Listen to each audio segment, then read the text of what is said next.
that when, at the same moment where you deal with Eden and the duplicate has vanished, so you have a direct, immediate perception. It's the first time in my life, you see. When I was a child, I was convinced that I was a very sensible child, so very sharp.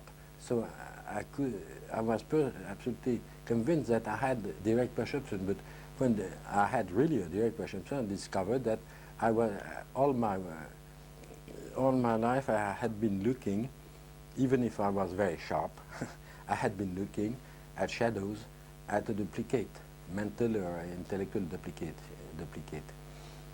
a duplication of the creation, a false creation. So when that marvelous thing happens, well, the attention functions, as I say, you grab everything.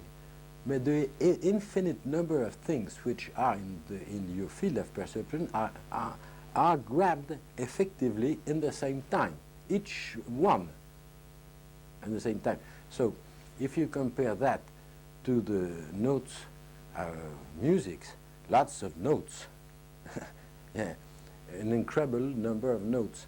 And in fact, it starts to function as notes. When you play notes, you hear a melody. Very strange. You hear music, but of course that's because that field is not polluted by ideas, because the sonore, comment on dit sonore? The sound level doesn't seem to us as real. So we don't project all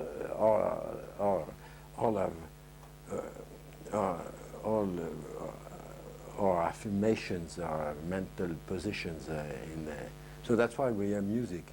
But in the visual level, we don't hear music. And at that precise moment, so sometimes we hear the music of a landscape. Puff. There's a music, but it doesn't happen very often. At that moment, where you start to hear with your soul very clearly the music which is the meaning. That meaning has vanished from the word, disappeared. But pure qualities. And when you deal with that quality, that family of qualities, because I'm there's the melody of the universe, of what I see. I hear it, but I turn my head. So it's not, you could say that the same landscape with, no, it's another landscape, another world. A little change in that landscape makes it another world. It's not the same picture with a little difference. It's another picture. I turn my head, and there's another one of these supreme qualities which is talking to me. In fact, and so that's a discovery you cannot forget. And after that, of course, you know how, like the eye principle, once it has appeared in you, well, it's you. You know how to generate itself. In fact, you generate it. Eh? Well, so you know how to, you know the gesture. You know the right gesture. Well, with the world, with Eden, the same thing. You know, there's a gesture, you make it, and you have it. So, and it's quite easy, even when things on earth are very bad and very torturing. Well, nevertheless, the gesture is quite easy. And if you're about to die, suffering a great deal, or if you lost someone you love very much, infinitely, well, the thing works just the same thing, in the same way. It's quite easy.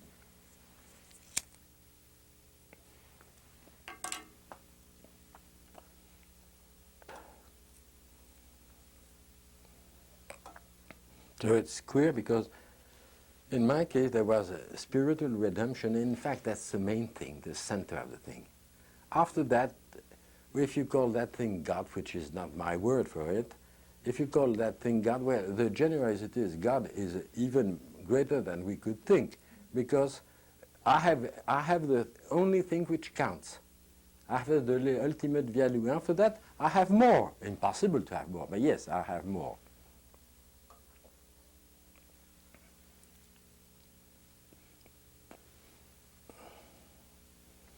So we could perhaps finish and with that consideration that lots of people try to get to themselves. They think they despise thinking. I don't despise thinking. I despise the perversion of thinking. I don't despise intelligence. But they despise thinking, and they have that notion that they must go backward in themselves to the source. But they use the bad tool.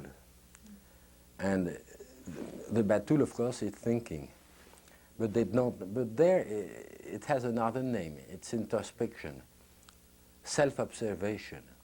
Well, as long as the chap is going to try to grab himself by observation, grounding on that postulation that there's a thing like a me which observes and a me which is observed, he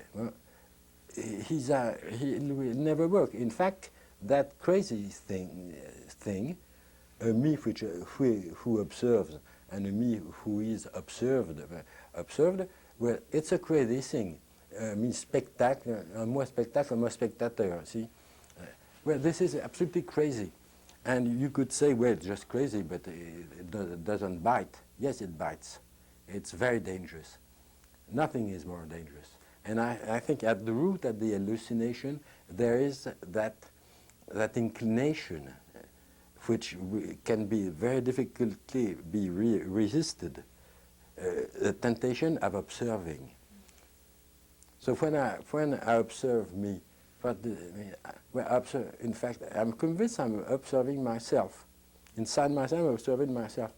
But of course, that myself is over there, not here. So it cannot be me. It cannot be me. This is an hallucination. And it should be, you see, comment on dit un clou en anglais? Nail. Nail? Nail. Well, that's one of the nails you should put hammer, yes.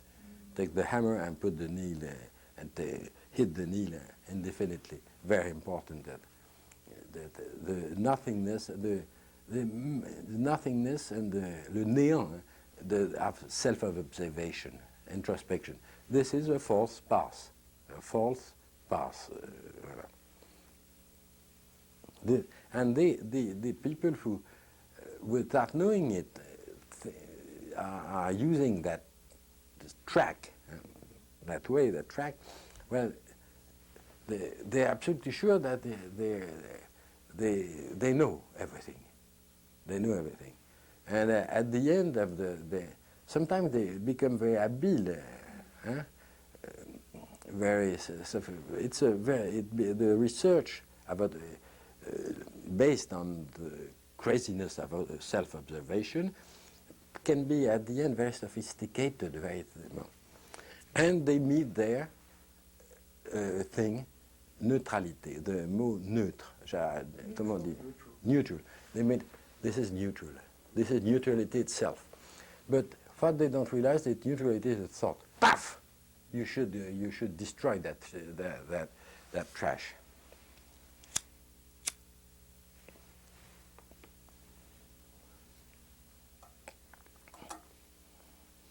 And I noticed that when a chap takes the wrong path and tries to observe himself and grab himself, his soul, by self-observation, well, he becomes very pretentious. He thinks he's God, and he looks at the human being with despise. All these little human affairs going over, trash, nothing. In fact, when you use you take the right path, which is consciousness, there, at the end, is there any despise of the human being, the human faults? But we are only toujours faillible, fallibility. I don't know the English name for the English word. It's not really weakness. It's Well, you could say, how does the I principle itself looks at the human being with love and respect. And the human being is a child. The child made foolish things. He loves him nevertheless. Sometimes he's obliged to give him a smack, but that's another question. But it's love. So the relation between the I principle and the human being is love. Not despise, love. And my errors as a human being, my weaknesses, right? Well, this is charming, you see? This is charming. It's like the leaf going down in spiral to the ground. This is very important. My human weaknesses are very important. When I see somebody, when I reap, I see that he's weak. He's weak. Well, I want to cry. May cry out of joy, you see, because it breaks my heart, but in fact it builds my heart. So, and it's that's very astonishing because the I principle is the human being. See, it's the same thing. The I principle is not an abstraction. It's not séparé. It's not. And it's not separated from the human being, for the quality of humanity. It's the same thing. In fact, I think that a man who awakens becomes a man for the first time in his life. The quality of humanity and the pure consciousness are the same thing. So it's not, you can say it's impersonal, but in a way, because it has nothing to do with the little details of our personalities, our character and personal characteristics. Of course, it has nothing to do with that, but it has something to do with the person itself. So can we say that in the consciousness, as you say, that everything is me, but at the same time, a tree has a quality of a tree, and I have a quality of a human Yes. being within the same. Yes. We are the same. And it's because, you see, the tree becomes the tree, and I become myself. And at that moment, well, the tree is the tree, and I am myself. But it's at that precise moment that there's a difference, but there's no more separation. You see, we mix up two concepts very often, the concept of separation and the concepts of difference. The concept like exteriority and the concept of